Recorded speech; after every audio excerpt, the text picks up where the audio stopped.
It's reading time, and ever since I started this sequence of videos, I've wanted to read something from the Metzgerhund Retreat series. It's my young adult series that I just published last month. No wonder I'm still excited about it. No wonder I'm still feeling the adrenaline.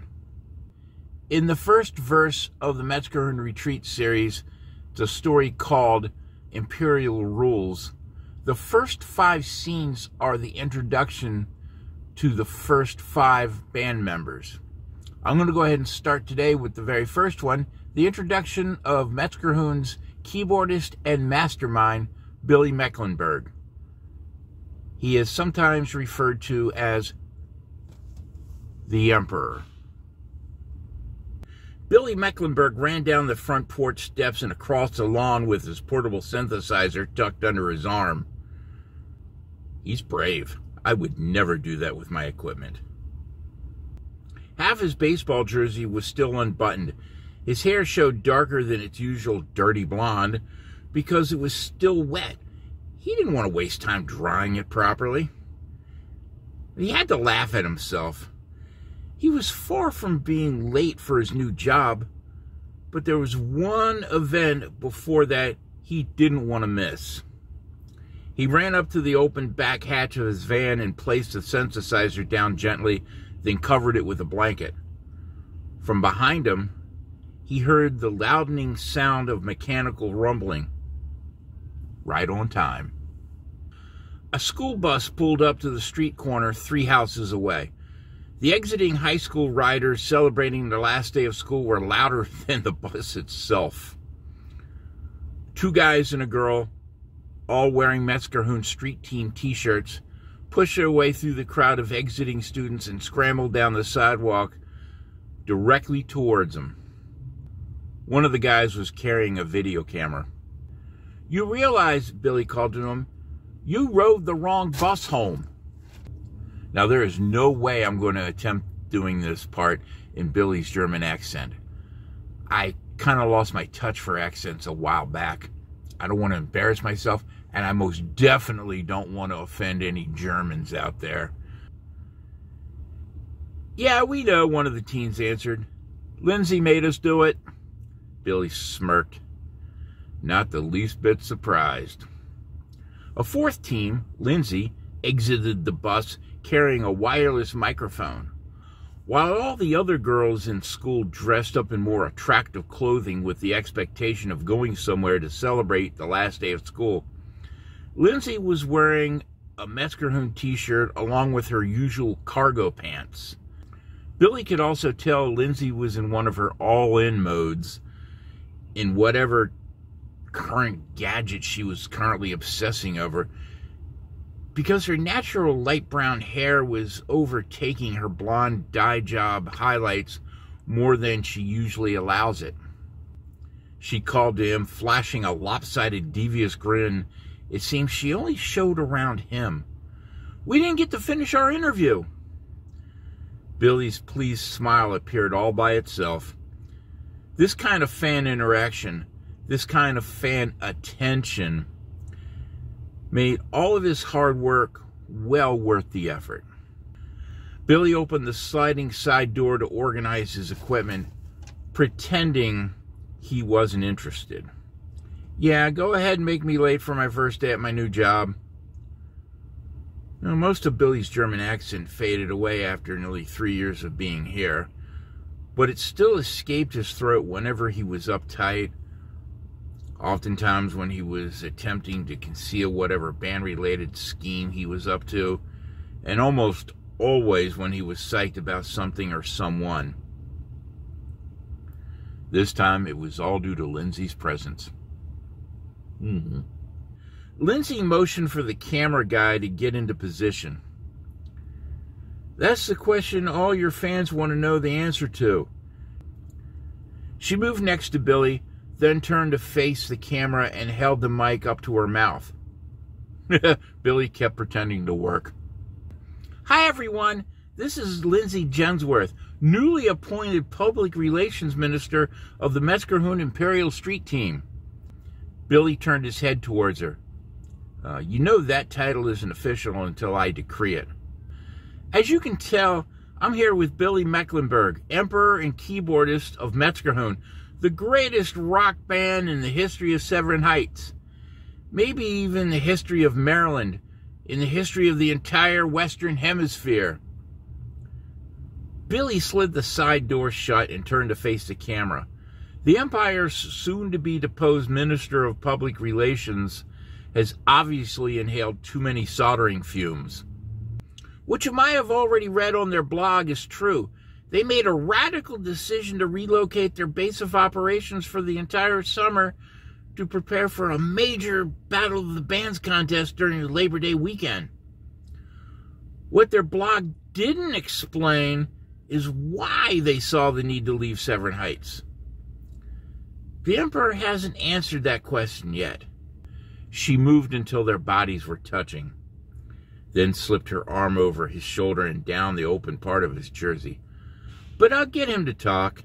Right now, I'm going to flirt with him so I can watch him squirm, and he can't do anything about it because he knows I have a boyfriend. I paid Edward to like you. He almost didn't take the gig. Lindsay smacked him in the back of the head. You're not being nice. What would you like to tell your... Billy quick stepped around the van towards the driver's door. Hold still, damn it, Lindsay said with a loud huff, then followed him. Billy climbed into the driver's seat. Lindsay reached her arm through the open window and shoved the mic in Billy's face. You never answered my question. Billy reached over the passenger seat and grabbed an olive green t-shirt. What question? The question about... Billy draped the t-shirt over Lindsay's head. Hold this for me for a second, please. What is this? Lindsay's muffled voice sounded from underneath the shirt. Our new boss wanted us to wear uniform shirts at work, but changed his mind. He let each of us keep one as a way of advertising the park. I think I'm going to use it for when I clean my van. It smells like you already did that. Billy pulled the t-shirt off her head. It turned Lindsay's previous straight hair into a frazzled mess. Not a bad new look for you. I think it might frighten Edward. Lindsay attempted to return her hair back into its normal shape with her hands. Billy started the engine. Is your camera still rolling? Yes. Billy turned in his seat to face the camera. Fans of Metzgerhund mean everything to me. They deserve the best music we can give them. You asked why Metzgerhund was leaving town? Yeah, it's a gamble for a lot of reasons. But anyone who has followed us since our beginning knows what we've already been through and what we've already pulled off. They know we've made it this far because we invented our own rules. Now, we want to be good enough to place in the top 3 at the Labor Day Battle of the Bands in Baltimore, and we believe this summer retreat will put us in the best creative mindset to do just that. Billy grinned. It's also possible that by the time the summer's over, we'll miss our home fans so much, we'll rush right back home and play our asses off for them. Lindsay's devious grin melted into a soft smile, and a sigh escaped from her mouth. That was such an awesome answer. Now, if there was some way to filter out your goofy accent from the audio. Billy shot his arm out the window and smacked Lindsay in the back of the head. Lindsay laughed hard. Billy released the brake and shifted into drive, but turned and gazed into Lindsay's eyes. I think I'm going to miss you. Lindsay's soft smile returned. I'll miss you too. So I'll put the van in reverse and try again. The cameraman laughed. Lindsay snarled. Billy unleashed a maniacal laugh, then stomped on the accelerator and pulled away from the curb. Finally! Metzgerhund was heading in a direction of his choosing. His plan was shaping up perfectly. Billy pulled up to the stop sign, then glanced into the side view mirror. Lindsay was still standing in the middle of the street, waving like a hyperactive 9-year-old. He poked his arm out the window and waved back. Billy saw several arms wave in response. The 3 street team teens were standing in the middle of the street with Lindsay, waving just as enthusiastically. Billy realized they all took the wrong bus home on purpose, just so they could spend a few extra minutes with him, just so they could offer him this moment of support. Billy's own interview answer replayed in his mind. Metzgerhund fans deserve better than a goodbye wave from a block away. He hit the accelerator and did a 180 turn in the middle of the intersection. "Bark for me, street team!" he yelled out the window. Even from this far away, he could see that Lindsay and the others were stunned with surprise and happiness. Within seconds, Lindsay started barking as loud as she could. The others joined in. Billy stopped the van in front of the group and motioned for them to climb on board. Was he going to be late for his new job after all because of this? Maybe. Was he concerned? Of course not. He was with fellow teens who wanted to celebrate the results of all the hard work he put in with Metzgerhund. Occasions like this were never promised in the life he chose, so he was going to enjoy himself while they were here. If that excerpt piqued your interest, you can find the digital version to that story, Imperial Rules, and to all 10 of the Metzgerhund Retreat stories in the description below. While you're here, if you could do me a great favor, help me make friends with the YouTube algorithm. Like this video, leave a comment, subscribe to this channel, and also consider hitting the notification bell, because that way you'll know exactly when I've uploaded more reading videos and just other videos in general.